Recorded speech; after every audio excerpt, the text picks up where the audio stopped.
Senator Erwin Tulfo posibleng imbestigahan ng Senate Blue Ribbon Subcommittee. Posibleng imbestigahan ng Senate Blue Ribbon Subcommittee ni si Senator Erwin Tulfo dahil nakatanggap di umano siya ng kickback sa flood control project. Ayon sa affidavit ng 18 dating membro ng ex-Marine na sina Gumban kasama sina Mark Tiksay at Henry Ovina, ay nag-deliver sila kay Senator Erwin Tulfo ng 6 na medium size na maleta sa isang bahay sa Green Hills Subdivision. Una nang isiniwalat sa presscon ng 18 dating membro ng Philippine Marines ang mga naihatid nilang mali-malitang pera sa mga kilalang politiko at personalidad mula kay Saldi Co. Pamumunuan ni Senator Rodante Marcoleta ang bagong subcommittee. Nakatakda ang unang pagtitipon ng panel sa Huwebes, Hunyo 4, 2026. Ito, naka-attach dito yung affidavit.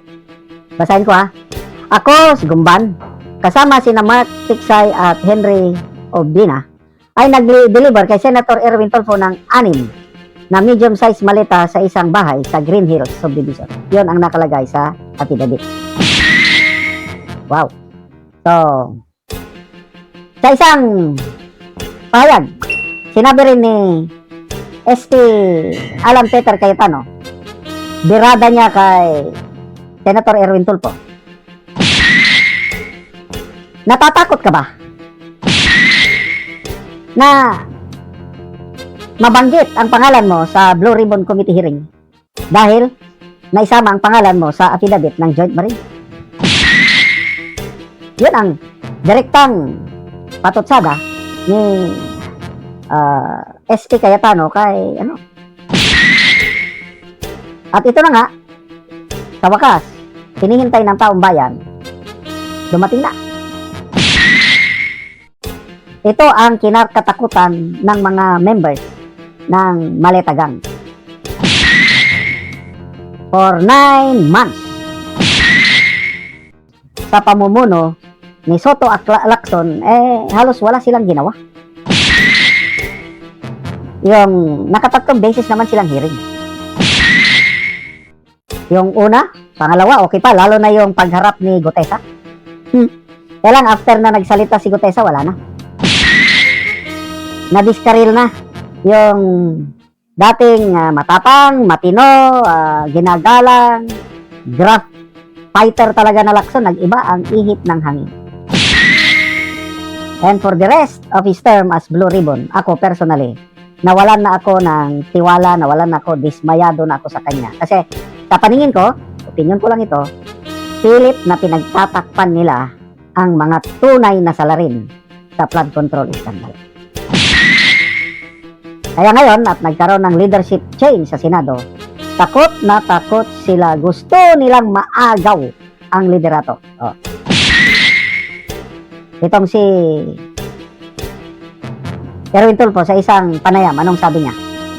Umaasa siya na may 2 tao na tatawid, o 2 miyembro na tatawid.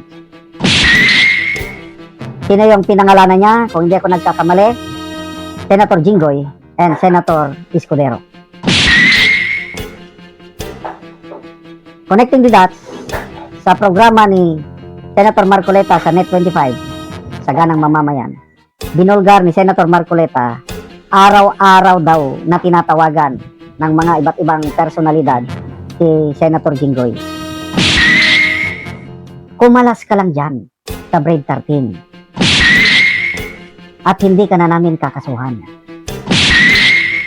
So pinapipili itong si Senator Jinggoy, prinsipyo o kaso kulong.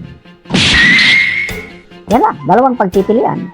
At nalulungkot si Senator Marcoleta, naaawa siya kay Senator Jinggoy, but at the same time, humanga siya ng todo dahil in the end, pinili ni Senator Jinggoy ang prinsipyo niya. Kaya ang sabi niya is, if this is the price to pay for standing for my principles, handa akong makulong. At pasalamat tayo sa Diyos dahil Pinasuhan siya at lumabas kaagad ang warrant of arrest. Kaya lang, ito na. Ang pagliligtas po ng Panginoon, pwede siyang makapagpiyansa. And I believe, kahapon pa lang, nagpiyansa na siya. I think 90,000. Kasi ang inaprobahan ng korte na kaso is yung graft. Bailable. Yung plunder na mabigat, I think 573 billion ang inaakusa kay Estrada.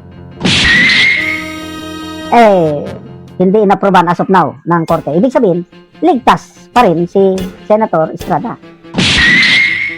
Ibig sabihin, palaban na yan si Estrada. Hindi na siya kakalas sa Brigade 13. So, isa rin yan, Senator Escudero, ginigipit din nila. Sige lang, may hangganan ng lahat. At ito na nga, ilang tulog na lang. Ano ba ngayon? Sabado. Sabado. Linggo, Lunes, Martes, Merkules, Huwebes. 5 tulog na lang. Yan na, ang dami ng mga kinakabahan. Hindi na sila makakatulog ng mahimbing ang mga napangalanan sa Brave 18 Marines. So, tingnan natin hanggang saan ang tapang galing ni Senator Erwin Tulfo. Paano niya ngayon, I don't know, mag-attend ba siya, I don't know kung member ba siya sa subcommittee. Basta at least, ang taong bayan mapakinggan na. Ma-cross-examine ang mga Brave Marines at tayo na ang humusga kung nagsasabi ba ng totoo itong Brave Marines o hindi.